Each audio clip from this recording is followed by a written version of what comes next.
we are going to have a discussion regarding the risk parity approach. And this approach fundamentally relies on ensuring that the risk contribution is evenly distributed across all assets within the portfolio. We will then proceed to practically apply this methodology, utilizing the resources available through the Finance ResearchGate platform. However, before we delve into the practical application, it's crucial that we first gain a comprehensive understanding of the underlying mathematical principles.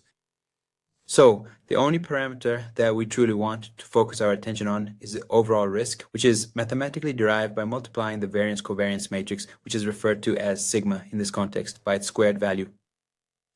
Now we're going to be focusing on two very important concepts, the marginal risk contribution and the total risk contribution. The marginal risk contribution simply means it's the additional amount of risk that each individual asset will contribute to the overall portfolio risk if we were to increase our investment rate in that asset by just 1 unit. The risk contribution, on the other hand, is the actual total amount of risk that is contributed by a specific asset to the entire portfolio. So, by multiplying the marginal risk contribution by its total weight, we determine the overall risk value generated by that specific asset within the portfolio. The core idea here is that we must ensure the risk contribution from asset 1 is equal to that of the second asset, and so forth.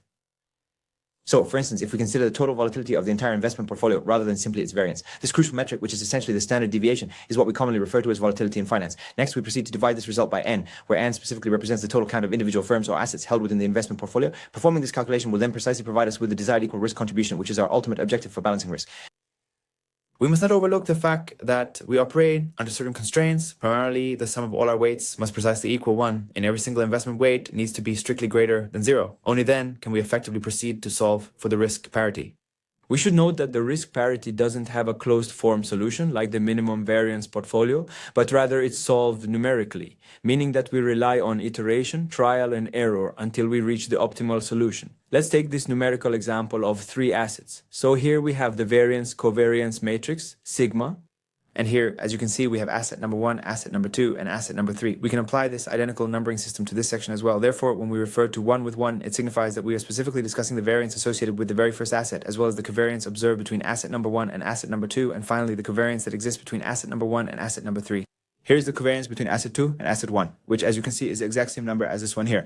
So essentially, we have a clear repetition in our matrix. Moving on, here we have the variance, specifically the variance of the second asset itself. And finally, here we can observe the covariance between the second asset and the third asset.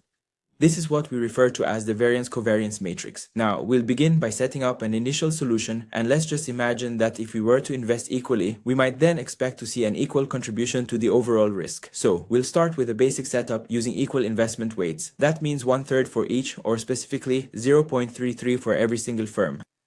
Then we proceed to identify the specific sources of risk that are attributable to each individual firm. This means that the initial firm generates a particular quantity of risk originating from its own internal operations, and also a distinct amount of risk that arises from its interconnectedness and how it co-varies with the second asset. And this also creates a particular kind of risk when we factor that into the third asset. So essentially, these represent the primary risk sources associated with each individual firm. Next, we proceed to multiply this value by the corresponding weight, which is the initial weight we've assumed for this specific calculation, set at 0.333. We are applying precisely the same methodology in this particular instance. Following that, we then proceed to sum these values. This calculation will ultimately provide us with a distinct numerical outcome. We then undertake a very similar analytical process for both the second and also the third asset, which essentially means that our primary objective is to identify the inherent risk sources for every single one of them. And then, to determine the overall variance of the portfolio, we proceed by multiplying each individual risk source by its corresponding weight. It's important to recall that the calculation of variance specifically requires us to multiply the weight factor not just once, but twice. The initial multiplication has already been completed, and the second step involves multiplying the sum by the weight once more. So, we need to consider the weight of the first, the weight of the second, and the weight of the third asset.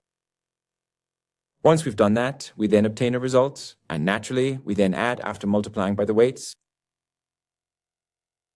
And once we have completed the necessary computations, we can then ascertain the variance of our entire investment portfolio. Subsequently, by extracting the square root from this particular numerical result, we arrive at the standard deviation. For this specific scenario, the calculated percentage turns out to be exactly 3.5%. So, if our objective is to achieve an equal risk contribution among the participants, we would then proceed to divide that total by 3. And for example, let's assume that each individual firm is required to contribute this specific amount of volatility, or perhaps its standard deviation, which is 1.17%. Now, in our third step, or as it's sometimes labeled, step C, we're going to precisely determine the marginal risk contribution. This means we'll meticulously allocate and divide each individual risk source, ensuring it's properly attributed to every single asset. by the total variance. So what we're essentially doing here is comparing each component's risk contribution. It's determined by the variance. No, I mean by the volatility. My apologies, yes, the volatility. More precisely, the standard deviation.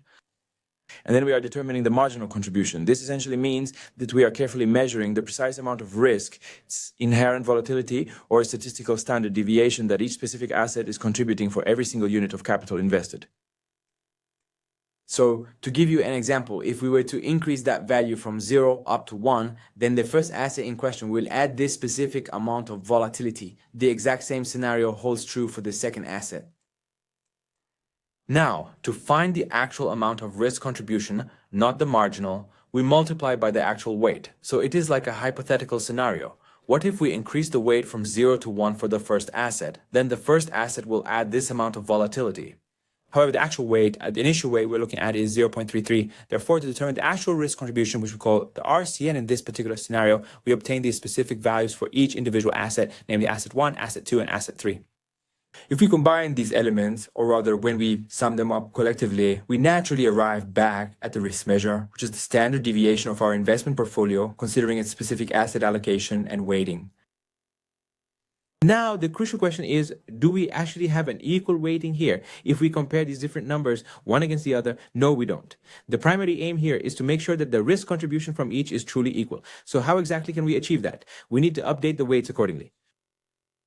So for example, we know that the volatility, specifically the current volatility of our portfolio, is this specific number. So if we were to divide that by 3, so at that point, we will arrive at a specific numerical value, a key metric. This particular figure represents what we consider to be the equivalent impact or balanced share of market fluctuation or volatility that each individual asset contributes to the overall portfolio risk profile. And subsequently, if we proceed to take that calculated value and then divide it by the true or the observed actual. Regarding risk contribution, our primary objective is to meticulously determine the appropriate new weights for each individual asset within the portfolio. For instance, when considering the second asset, we first calculate its hypothetical equal risk contribution, and then we compare that figure against the actual contribution it currently provides. The actual value we used was specifically for the second asset, which was 0.009. Following that, we then proceed to multiply this figure by a factor of 0.33. The fundamental reason behind this calculation is our objective to carefully adjust the existing weights, either by increasing them or by decreasing them as necessary. This process ensures that each individual asset within our portfolio ultimately achieves the same truly equal risk contribution. For the second asset, if we carry out this process, we are going to achieve a weight of 0.42. For the third asset, we are going to achieve a value of 0.274, and for the first asset, its weight will be 0.333. When we perform the summation of these elements, it's quite possible that the resulting total will not precisely equal 1. Consequently, it becomes absolutely necessary for us to perform a renormalization process. This is achieved by first calculating the simple sum of all these individual numerical values, and through this calculation, we will ultimately arrive at a specific determined numerical value. Following that, the final step involves taking the hypothetical new weight and dividing it by the previously calculated sum. We'll adjust the weight slightly, so make sure they sum to 1.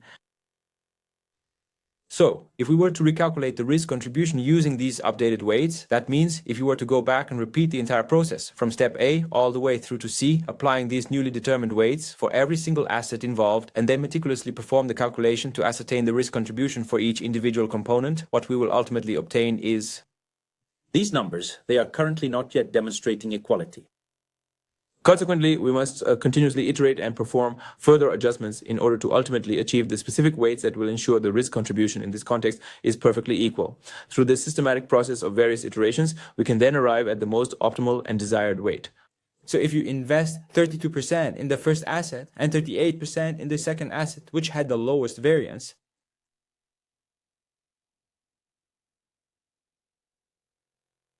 and 29% of the investment is placed in the third asset. So if you carry out this analysis and we determine the exact calculation, specifically identifying the risk contribution from each, then you will find that they are going to contribute equally.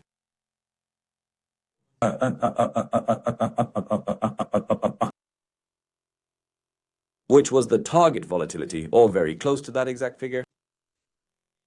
So the core idea behind risk parity is not to minimize the overall variance of the portfolio, but rather to equalize each individual asset's contribution to the portfolio's total volatility. Consequently, the asset with the lowest variance won't always necessarily receive the highest weight. This is crucial because we also need to take into account the correlation component. So to put this into practice, we'll be using the Finance ResearchGate website as our resource. From there, I'm going to specifically navigate and select the time series section. Next, we'll set the data to display on a monthly basis, covering the period from the year 2000 up to 2010. Once that's done, please confirm by clicking Apply. And then I will proceed to select the appropriate monthly return variable.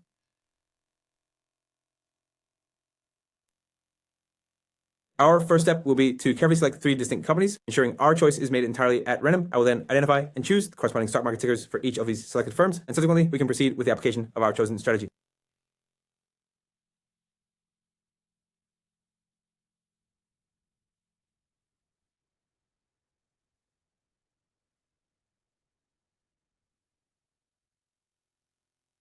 Our primary objective in this scenario is to carefully select RP, which, as you know, represents risk parity. For this particular analysis, we should simply proceed by using the normal covariance estimator, and then to effectively estimate all of the necessary parameters, we will utilize data spanning just 12 months. In this specific case, these parameters will form the variance covariance matrix.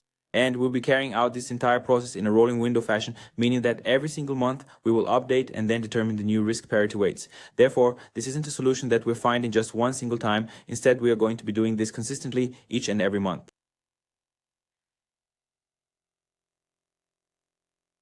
Let's increase the maximum weight so we don't constrain the weight solution. Then let's run the portfolio.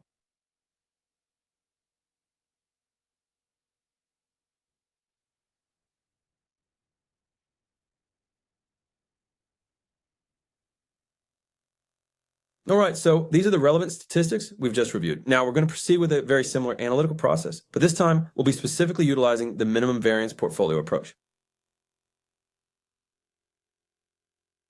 Just so that we are able to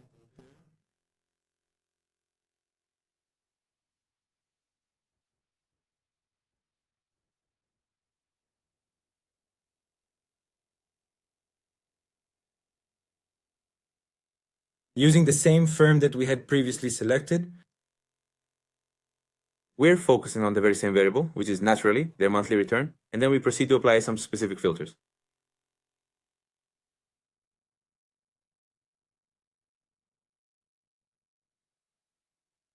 we should really make an effort to build a portfolio.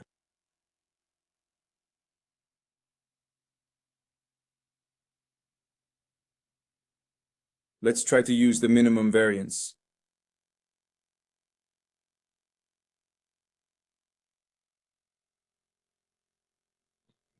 Regarding the portfolio backtest,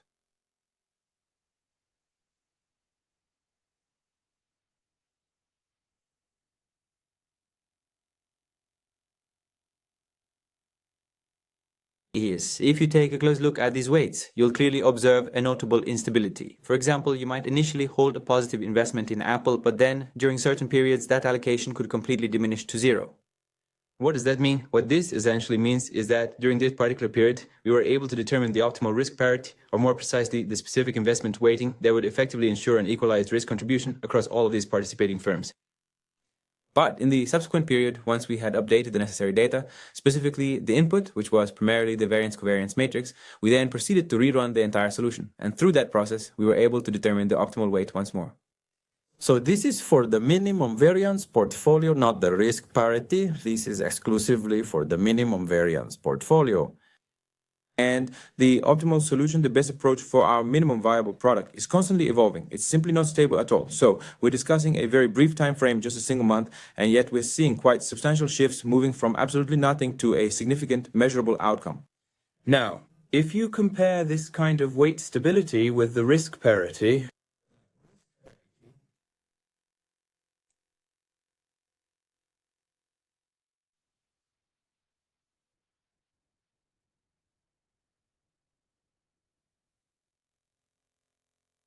We don't encounter this specific kind of pattern, which inherently means that the system is considerably more stable. And this fundamentally is the key idea. Crucially, by utilizing the risk parity methodology, we completely eliminate the need to depend on matrix inversion, a computational step that was absolutely essential and critical for the construction of a traditional minimum variance portfolio. When you are working with a closed form solution, we typically rely on matrix inversion. And this process of matrix inversion can significantly amplify any existing estimation errors. So the weights within the minimum variance portfolio can become quite concentrated, and then quite unexpectedly, they might flip very sharply, even when looking at different data samples. This is particularly true if we are experiencing a financial crisis or operating under distinct economic regimes. In such scenarios, we could potentially observe a very substantial and sudden shift. It's important to note, however, that the fundamental principle of risk parity itself does not simply invert. Our entire approach was heavily reliant on an iterative process, and this method fundamentally depends on ensuring an equal risk contribution. Therefore, it's absolutely crucial to ensure that each individual asset provides an equal or at least a very similar risk contribution.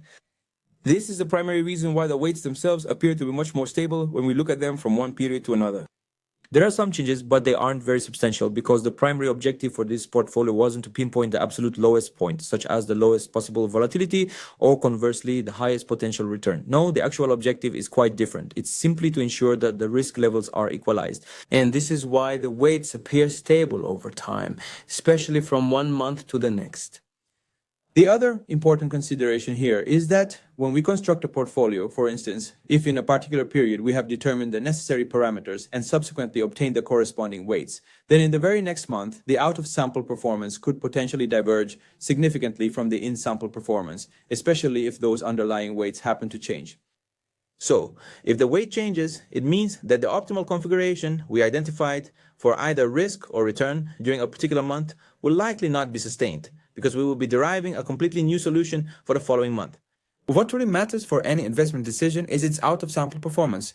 Therefore, if one examines the out-of-sample performance, which essentially means observing how the portfolio performs after its optimal weight solution has been determined.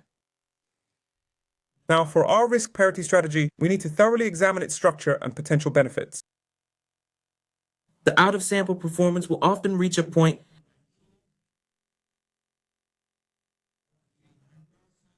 with an annual volatility rate that is 27.09%. The maximum drawdown is simply the measurement of the decline from an investment's highest point to its lowest point, and this particular phenomenon requires a truly significant and dramatic decline in the overall performance. So, this gives us an additional metric for evaluating risk. The winning rate essentially indicates the number of periods during which we experienced a positive return. Now, if we consider this, focusing specifically on the first two metrics, the annual return and the annual volatility, we can then compare these against a minimum variance portfolio. So,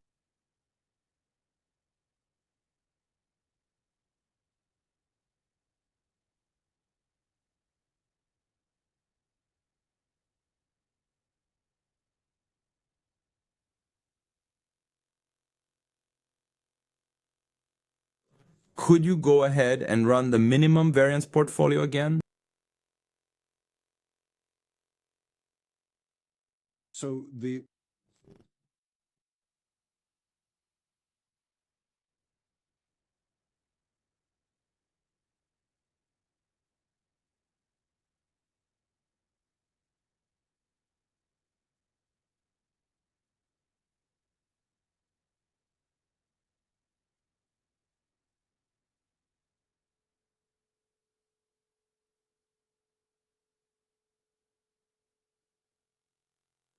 When we look at the out-of-sample performance of the minimum variance portfolio, it consistently tends to provide a significantly better annual rate of return, specifically around 21%. Furthermore, its annual volatility is remarkably close to that of the risk parity portfolio. And when we consider other important metrics, such as the Sharpe ratio, they also show very similar and favorable results.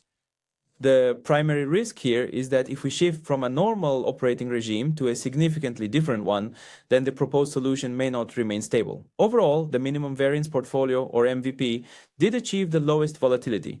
However, the risk parity approach also managed to get a very close number to the minimum variance portfolio when considering risk. So the primary benefit of implementing risk parity is to effectively stabilize the portfolio's asset weightings and, importantly, to ensure that the contributions of each individual asset to the overall portfolio risk is precisely equalized. Thank you for listening.